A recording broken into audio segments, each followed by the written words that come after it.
Okay, so yan, magandang araw ho sa inyo mga kapatid. Pag-usapan lang natin saglit ito, itong pagrereklamo ni Chavit Singson na sabi niya na huling suporta na raw yan nila sa mga Marcos. Sino kaya yung nila? And then sinusumbat niya rin yung mga nagawa niyan, tulong dito sa pamilya Marcos. Kasi tuwing naman kumakandidato tong mga to na national, PBBM at saka etong si Aimee ay lumalapit sa kanya. Ganun din naman talaga ang politika. 'Di ba? Ganun naman talaga ang politika. So, lalapit ka sa mga nasa LGU, 'di ba? Pero pangit naman po na yung pagka ikaw ay tumulong, abay may hahangarin kang kapalit, 'di ba? Ang tanong, ano yung kapalit? Oh, sabi nga nito ni JB Leonor, lahat na lang ng issue na masama dito sa Pilipinas, bato nyo kaagad sa mga Duterte. Oops, hindi ako bato agad sa mga Duterte, pero aminin natin, marami rin naman siyang nagawang matino, pero marami rin naman po siyang nagawang mali, masama. At dahil po sa mga yon ay pinagmamalaki pa niya, marapat lamang po siyang panagutin. Kung kay PBBM, may ginawa rin po siyang mali, ang akin pong paninindigan, marapat din po siyang panagutin pagkatapos ng kanyang termino. Sapagkat ang mga leader po ng ating bayan, they're expected to do good, the best for the betterment of the welfare, for the general welfare of the Filipino people. Okay? Ganun po. So ngayon, ito, sinasabi ni, pa-speech para si PBBM, nagsasabi na huwag nang wag sa mga bagong halal ng opisyal, wag mamulitika. Alam niyo, totoo namang may mga namumulitika pa rin naman kasi talaga. Maski sa mga local, sa mga congressman, start ito ng bagong kongreso, start din po ito ng pangangampanya para sa susunod na halalan. Ganun ang diskarte ng mga politiko, lalo na yung mga trapo.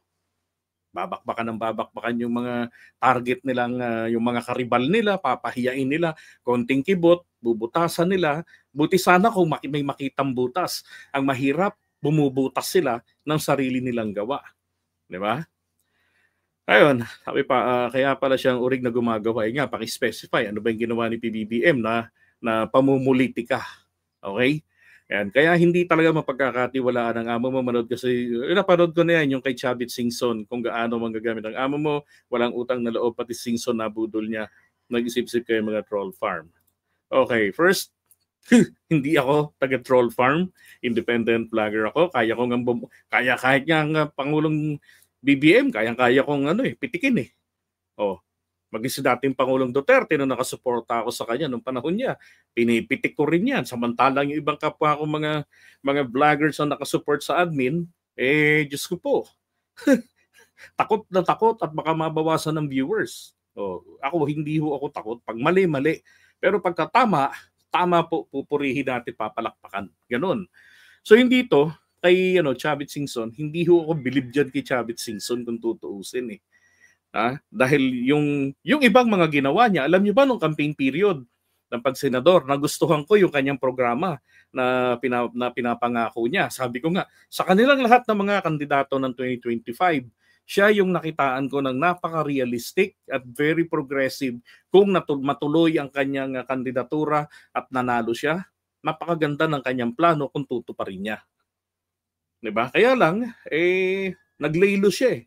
And then later on, sabi niya, hindi siya umatras sa kandidatura.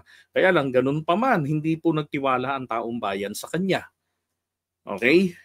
Dahil marahil, yung dati na rin background niya, maaaring malakas siya sa Ilocos Sur, sa kanilang lugar, pero hindi po sa buong Pilipinas.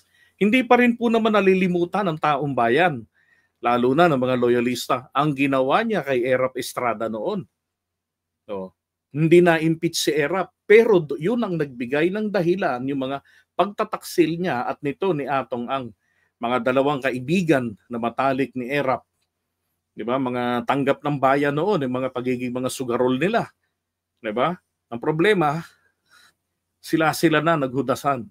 Ayun, na-disgrasya si Erap. So, hindi ho maganda.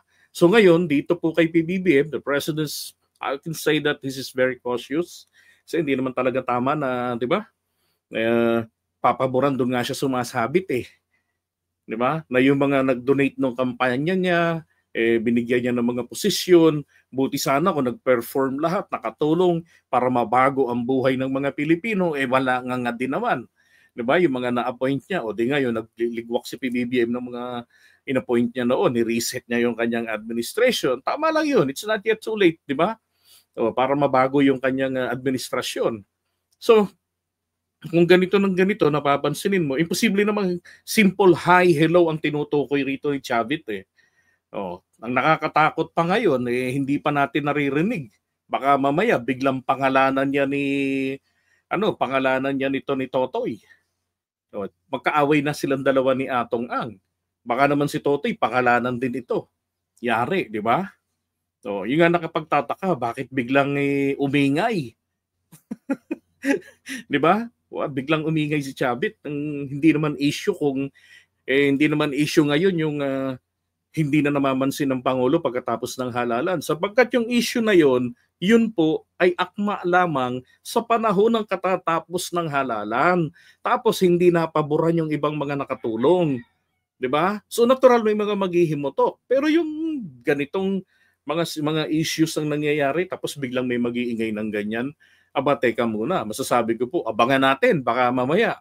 Hindi ko inaakusahan pero hindi ko nakakalimutan ang mga ginawa ni Chavit Singson noon. Pero baka nga mamaya biglang idawit ito ni alias Totoy, anak ng Teteng, yari na.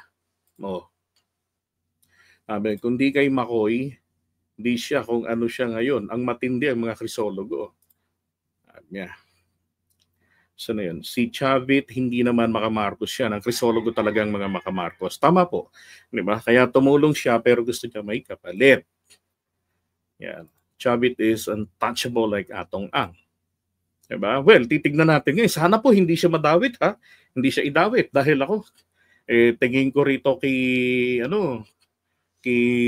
General Torre, hindi sasantuhin yan pagka may warrant of arrest.